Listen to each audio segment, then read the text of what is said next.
श्रोत्यांनो नमस्कार. कसे आसास? बरे मा? आजच्या साहित्य संवाद या कार्यक्रमात तुमचा सर्वांचा मी मनापासून स्वागत करते. आज आपल्या सोबत असत मालवणी साहित्य विश्वात स्वतःची ओळख निर्माण केल्याने अशी लेखिका कवयित्री रुपाली रघुनाथ दळवी. कथा, कविता, एकांकिका, नाटका आणि मालवणी भाषेतील लेखन ही त्यांची खास ओळख असा. चला तर सुरुवात करूया त्यांची ही खास मुलाखत. नमस्कार मॅडम. नमस्कार. आमच्या आकाशवाणी सिंधुदुर्ग नगरीच्या स्टुडिओमध्ये तुमचा लय स्वागत असा. धन्यवाद.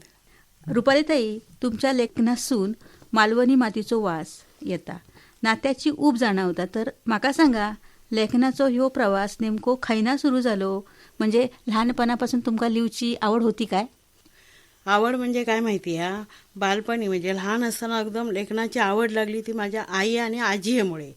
तिका मी म्हातारी आहे आणि माझ्या आईक मी दांडगी आहे म्हणायचा. हां, त्यामुळे आता तुमका समजत म्हणून मी आई आणि आजी बोललोय, पण तसं काय नाही. पण कोकणातील ग्रामीण वातावरण, पावसाळ्यातील ते धुंद करणारं वातावरण म्हणजे बांडूक आरडतं, परत ते रातकिडे असतात ते त्यांचं किर अतिशय भयानक असो आवाज. आजी म्हणायची, कुडकुडले रे बाबा, माका थंडी लागता, जिला माका व्हायचं, लटो तरी घाल. म्हणजे लटो म्हणजे काय तर जुना झालेला कांबळा. मग ते आजीच हृदयाला म्हणजे असं लागायचा. तिच्यातून तिची वेदना कळायची. एखादी सासरवाशी नसतात तर तिका त्या घरात जर सुख नाही किंवा कोण टोचून बोलता असू देत, तर ती वेदना म्हणजे बघितलं की अरे रे तिका कित्या बोलतात बिचारी, म्हणजे ती एवढं काम करता मरेस्तोवर तिला एक क्षणभर म्हणजे टाइम नसता तरी त्या बाळाक पटकन दूध देतली घेतली, परत त्याका परत कोणी म्हटल्यान चल गो काय पटकन त्याका परत तसोच भुकेलेलो टाकल्यान काय पाठसून चलली. म्हणजे ही जी तिची जी तडफड होती मुलासाठी आणि तिकडे शेतात जाऊची कामासाठी, ती तडफड म्हणजे माझ्या मनाक एकदम अशी हे व्हायची. आणि त्यामुळे तो कुठेतरी मला ते मनात वाटायचं की मी हे लिहिलं तर. मग मी तिथून सुरुवात झाली माझी थोडी म्हणजे असं थोडं. ती आमच्याकडे बुवांची आजी आहे, ती एवढी म्हातारी होती, जवळजवळ 198च्या पुढेच होती ती. तर ती इली काय, आम्ही आपली सगळी पोरा रात्री शनिवारची हाणायच होती का आणि कोंडाळं करून बसू, आजी आहे एक गोष्ट सांग. तिची गोष्ट एवढी मस्त ना धार्मिक की ती 1-1.5 तास गोष्ट सांगायची. तिची ना माझ्या मनात काळजात घर करून गेली. माझी आजी, माझी आई, काहीतरी आपण हे मांडूया म्हणून असं वाटायचं. पण ही प्रेरणा माझ्या आई आणि आजीकडूनच मिळाली. मालवणी भाषा ही फक्त बोली भाषा नाही, तर ती जगण्याची पद्धत असा. मालवणी बोलीत लिहिताना तुमका वेगळा असा काय समाधान मिळता? आता आम्ही कोकणात राहतो. कोकणात बोली भाषा ही मेन मालवणीच असा. आणि त्या मालवणी भाषा असल्यामुळे त्याच्यात लहान अगदी बालपणापासून हडे गो तडे जागो, बाय तुका भरवतय धर, चेडू खय गेलस, बायग्या हडे ये, म्हणजे हे जे शब्द असायचे त्याच्यामधून आपण शिकत गेलो. मालवणी आमचं श्वासच असा. पेज जेवलं, पेज जेवलं अशी जी म्हणतात. आमच्याकडे काय म्हणतात, वालीची पेजनी खालस, सुकाटणी भाकरी खालं, पिठी भातनी सुकाट खालं. म्हणजे पिठी भात आणि बांगडो भाजलेलो चुली सुकाट, त्याची जी चव आहे ना ती म्हणजे मालवणी असं माका वाटतं. ती मालवणी, त्याच्यामध्ये कृत्रिमपणा अजिबात नाही, नैसर्गिक. काय एखादी आजी म्हणता, खय वाक्यात गावलेलंस रे, खडे वंजेक गेलंस. वंजेक म्हणजे माहिती नाही तो खय गेलेलो, पण वंजेक गेलं म्हणजे मोठ्या कामगिरीवर गेलंस काय. म्हणजे वंजेक म्हणजे लांब नाही गेलंस. तर तसे ते शब्द. आणि त्यामुळे काय झालं, ह्याच्यामध्ये जो मालवणी भाषेत एक लय हा, उच्चार हा, लिहिणं कठीण आहे मालवणी. खय गेलं, हय गेलंय रे, हैसून इलय रे, थैसून इलय रे, असे हे शब्द. तर माझ्यासाठी लिहिते, स्वातंत्र्यामध्ये लिहिते, मी स्वतंत्र आहे, मी मोकळी आहे असं माका वाटतं. ती माझी मालवणी ही माझी ओळख आहे. मी अभिमानाने सांगेन मी मालवणी. म्हणजे त्या श्रोत्यांका तुमची एक मालवणी कविता ऐका आवडत. एक माझी मालवणी चेडू म्हणून आताच मी हल्लीच लिहिलंय ती कविता, ती तुमका मी ऐकवतोय. मालवणी चेडू जणू सौंदर्याची खान, हिरवी साडी गजरो टकलेर बस्ता मारून ठाण, डाया खांद्यार पालव झुलता, चलताना काळीज या हळूच चोरता, नाकात नथ, कपाळावर कुकवाचो टिळो, हसताना त्या चांदण्यासारख्या हळूच मारता डोळो, डोळ्यात काजळ, जणू रात भरलेली, त्याच्या नजरेची जादू बघून सगळी दुनिया झाली खुळी. हातात बांगड्यो खणखण गातत, चलताना पैजण मनाक भुलवतात. मालवणी बोली तिची गोडगोड बोलणी, ऐकताना काळीज लागता झुरणी. कणकेच्या उकडीचो मोदक करून वाढता, काजू कोकम सोलकडी जिबेक चव हाडता. सागोती वडे माशाचा निस्त्याक झकास, मालवणी चेडू आमचा असाच खास. गावातल्या शेतात ता फुलवता बाग, प्रेमान सजवता खळ्यातलो साज. पाटीर झुलता इनिनी गाता ता गाणी, पचिन खेळण्यात एकच नंबर राणी. ता गाता बयाने नि फुगडेची गाणी, पाटीर शेपटो झुलवीत तरा तरा चालता. त्याच्या चालण्यातच जसो मिरग मोहरता. कोण वाटेक गेला तर सापासारा परातता, पायतान काढून त्याका वाटेकच लावता. त्याच्या हसण्यात लपला सागराचा गूढ, काळजात रुतला तर प्रेम, नाहीतर घेता मालवणी चेडूचा सूड. मालवणी चेडू असा आमचा गोड, त्याच्या नावान काळी धडधडता विषय तर सोड. ह्या मालवणी चेडवाचा रूपत निराळा, काळीच चोरतानी माझ्या मनाक बांधता टाळा. काळीच चोरतानी मनाक बांधता टाळा.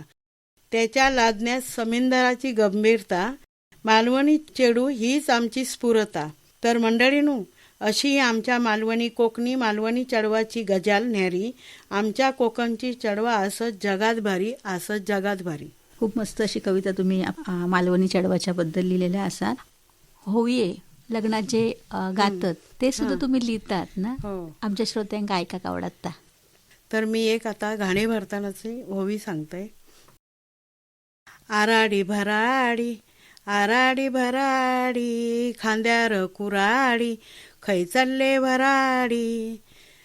काय चंदन चोडू, तोड पाठी तोडा, पुढला ताड पुढे तोडा, मधला ताड घाण्याक जोडा.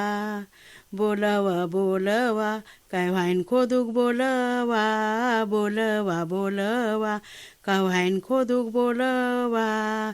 वायन खोदीला घाणो जो भरिलो, वायन खोदीला घाणो जो भरिलो, घाणो जो भरिलो, खांडिये भाताचो, घाणो जो भरिलो, खांडिये भाताचो. दळव्यांच्या गोताचो बाय डंको मोठो, दळव्यांच्या गोताचो बाय डंको मोठो. घाणो जो भरिलो, खांडिये गव्हाचो, घाणो जो भरिलो, खांडिये गव्हाचो. दळव्यांच्या गोताचो बाय डंको मोठो, दळव्यांच्या गोताचो बाय डंको मोठो. घाणो जो भरिलो, सुपाच्या गजाचो, घाणो जो भरिलो, सुपाच्या गजाचो. मस्तच म्हटलात हा. होय मॅडमानो, रानफूल सारखो कथासंग्रह लिहिताना तुम्ही अनेक अनुभव, आठवणी आणि वेदना शब्दात उतरलात. आणि या पुस्तकाची काय प्रेरणा होती? रानफूल म्हणजे स्त्री जीवनावर. आपल्या आजूबाजूक ज्या बायका असतात किंवा म्हातारी असू दे, एखाद्या आजीक दुर्लक्षित ठेवलं जातात, ती आजारी आहे, ती आता कोणासाठी काही करू शकत नाही. तर मग त्या संवेदना ते सगळं, आणि मग आपली जी स्वप्न असतात किंवा आपल्या आजूबाजू घडणाऱ्या गोष्टी ते झाल्या जीवाला कधी कधी लागतं आपल्या. मग असा तुमका लिहून सारखे वाटला. खूप मस्त मॅडम. आणि तुमच्या कथांमध्ये ना गावातील जीवन, स्त्रीचा मन, नाती हा सगळा दिसता. मग हे विषय तुमका आपोआप येतात? मी 7 वर्षाची असताना तेव्हा माझी आई 35 वर्षाची होती आणि तेव्हा माझे काही ह्याच्यामुळे आजारी पडून माझे वडील गेले. पण तिने जे 35 वर्षानंतर नवरा गेल्यानंतर जे खडतर जीवन आमच्यासाठी, स्वतःसाठी काय नाही, आमच्यासाठी सगळा वेळ काय त्या पोरांका घडवण्यासाठी. मग तिथे मग लाडी गुडाबी करून हे प्रेमान पण तेवढी जवळ घ्यायची, आमका शिक्षा पण तेवढीच भयानक असायची. दमदाटी जोताची झुपणी घेऊन मारायची. नाही ऐकला तर पेंडिओ, जर पेंडिओ मेरेवरसून टाकल्यो काय थंय जोत करायच्या, हातातली काठी घेऊन सापकन येऊन पायार मारायची. भुतूर येऊन टाक पेंडी, बाहेरसून काही टाकता लक्ष्मी जाता दुसऱ्याच्या शेजा, असं तिचं ते. तर मग हे आपल्या आयुष्यात येणारे चढ उतारच आणि माझ्या जीवनाचं जगण्यातील वास्तव्य आहे. म्हणजे मी कसं जगली, म्हणजे काय परिस्थितीत जगली, ते मी आता सांगितलं ना तर माझ्यावर एक मोठा ग्रंथच होईल. म्हणजे पण भयानक परिस्थितीत जगली मी. पेन पण आम्ही मागू शकत नव्हतो, कारण कमावणारं कोणच नाही. खरंय. हा, ह्याचा नुसता लावारस बाहेर येतात तसा ना माझ्या मनात नुसता असा फुटत होता. मग आता कुठेतरी मी कागदावर उतरत गेले. हा, म्हणजे ते ठेवलंय नाही मी. म्हणजे ते वाईट असू दे का चांगलं असू दे, मी ते त्या रात्री बसून ते पेन्सिल गावा दे, पेन गावा दे, काय पण गावा नाही, त्याच्यावर आपलं खरडून ठेवायचा. आणि मग तो एवढं गंतोभरून कागद झाले. मग ते कागद कसले जुन्या वहींचे, कोणाचे चुलत्याचे, म्हणजे चुलत भावांचे वयो टाकल्याने रद्दीत का त्याच्या पाठीमागची पानं उरलेली आणि मग त्याची ती रप वही फुट्टे लावून शिवून गोड्डेच्या दोऱ्याने ती बनवायची. असं म्हणजे तेव्हा तशी बहुतेकांची परिस्थिती सगळ्याकडे तसंच होतं. हा मॅडम, जिल्हास्तरीय पुरस्कार आणि राज्यस्तरीय पुरस्कार तुमका मिळाले असत. या सगळ्या सन्मानाने तुमच्यातल्या लेखिकेक काय शिकवला? एवढा मिळत असा पहिला कधी वाटलाच नव्हता. आणि म्हणजे मिळाव काय आपला ह्या माहिती पण नव्हतं. तर आपलं ते लिहित गेलं. तर आमच्या गावचे माननीय लेखक, ज्यांचे टीव्ही सिरियल कादंबऱ्या भरपूर प्रसिद्ध आहे, ते प्रभाकर भोगले साहेब माका म्हणा की बाबा, अरे नंदा तू हे काय करतेस, तू लिहून लिहून गोंते भरून किंवा पिशवी भरून ठेवतस, तर म्हणाले प्रसार माध्यमांवर टाकतो. तर म्हटलं ते काय माझं हे नाही. मग मुलांनी मला ते हे करून दिलं आणि त्याच्यानंतर मी थोडं थोडं टाकायला लागली. त्याच्यावर येणार ते लाईक कमेंट वाचून म्हणजे एक आपल्या मनात उभारी यायची. माका चांगले कमेंट्स येतात, माझ्याबद्दल चांगलं बोलतायत लोक, कुठे काय वाईट नाही, आणि आपण काय वाईट लिहित पण नाही. तो त्यांच्या कमेंट ते पहिले माका मिळालेले पुरस्कार. हा, लाईक कमेंट्स किंवा समोरून कधी ओळखीचे गाववाले वर्गमित्र माझे फोन करायचे, अरे नंदा आमका माहितीच नव्हता तू एवढा केलं, किंवा तू असं लिहितेस थोडंफार. अरे लिहायची मी, पण माका माहिती नाही हे असे पुरस्कार मिळतात काय मिळतात. मग माझ्या आता ह्या सोशल मीडियावर थोड्याफार मैत्रिणी झाल्या. आणि आमचे हे जे सगळे आता बोलले ते भोगले सर, ललित सर, राणे असे जे आहेत.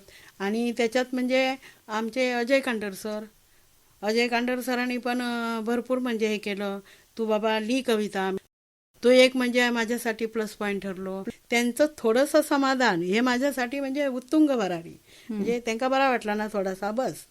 आणि मालवणी बोलीभाषा लिहिताना कसं माहिती आहे, ती मर्यादित वाचकांपर्यंत पोचता. म्हणजे मालवणी सगळंच नाही बोलू शकत, सगळ्यांना समजू शकत नाही. म्हणून मग त्याचं कुठेतरी आपल्याला मराठी लिहिलं तर बरं होईल हीच कथा मराठीमध्ये टाकली. मग ते मराठी पण लिहून टाकलं मी कधी कधी. आणि जेव्हा एखाद्या साहित्य पुरस्कार मिळताना तेव्हा तो आपल्या ह्या बाकीच्या भाषांपेक्षा आपल्या बोलीभाषेत जो मिळताना त्याची तर चौथी अमृता, म्हणजे काय म्हणतात पंचामृत. हो मॅडम, शब्दातून माणूस घडवणं ही मोठी कला असा आणि ती तुमच्या लेखनातून दिसतात. तुमच्या पुढच्या काळात काय खास लेखन तुम्ही घेऊन येणार असत? आता मी ना 2 एकांकिका लिहून ठेवल्या आहेत, पण काही कारणास्तव मी ते करू शकले नाही. त्याच्यानंतर छोटे छोटे गजाली, मालवणी गजाली, तेव्हा मालवणी गजाली, बडबड गीता छोट्या मुलांसाठी ती एक. आणि एक ना अशी माझी हे आहे की बाबा आपण एक मालवणी पूर्ण नाटक, ते आता सध्या माझं चालू आहे थोडंफार. कधी अडथळे येतात, कधी गावात जायचा, कधी हय जायचा, कधी ह्याचा कामा, कधी जिलाचा. म्हणजे त्याच्यामुळे ते लिखाण थोडंफार 1-2 दिवस, आता 8 दिवस इकडे येईल तर 8 दिवस म्हणजे ते थांबतं. पण तरी सुद्धा ती ओढ कमी होत नाही. हा, ते परत गेल्यावर मग 2 तास झोपून झाले का उठा, चला पेन घेवा आणि आपला पुढचा सुरू करा, म्हणजे असं. तर ते त्याच्यामधून होतं असं. आणि नाव गाव शहर बदलला किंवा अजून पिढ्या बदलल्या की ते काय झालं तरी माझ्यासारखी बाई आहे ना, ती आपल्या तेवढ्याच ह्याच्यामध्ये ढाच्यामध्ये, म्हणजे मालवणी तो मालवणी त्याच्यामध्येच ती स्वतः वाहून घेत. आणि त्याच्यात आपण म्हणजे मी समृद्ध झालंय. हा, त्या मालवणीमुळे मी समृद्ध झाले. कोणा काय नाही कळना, पण माझ्या माणसांका कळताना बस झाला तेवढा. बरोबर. आणि बाबूजींनी सांगूनच ठेवले नाही मालवणी विषयी काय वेगळा बोला होतो, ते तर सगळ्यांचे महाराज आहेत, त्यांनी सांगून ठेवले नाही की जैसर मालवणी थैसर आम्ही.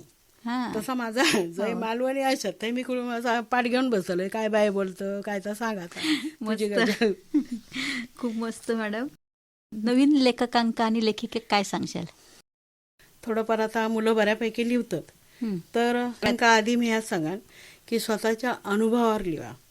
त्याच्यानंतर तुमच्या मातीतल्या तुमच्या प्रेमावर लिहा. त्या मातीत तुम्ही तुमचं बालपण गेला, तुम्ही रुजलात, वाढलात, जय तुमची जोपासना झाली, जय तुम्ही सूर्यप्रकाशासारखे तेजस्वी झालात, म्हणजे त्या मातीवर लिहा तुम्ही. हां, आणि तुमच्या मनात जेवढं येतं की नाही तेवढं कागदावर उमटवत जावा. वाचन करा.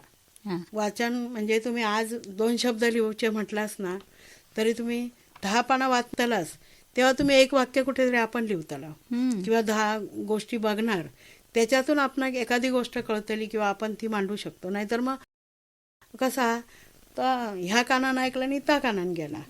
हा तसा नाही की त्या मनात आपल्या बिंबवा, त्याच्यावर आपण काय बोलायचा की आपण काय त्याच्यात बदल घडलेलो आवडलो किंवा आपण ह्याच्यावर अजून काय वेगळं लिहू शकतो, ही गोष्ट अशी वेगळी कशी आपण हे करू शकतो तसं बघा तुम्ही.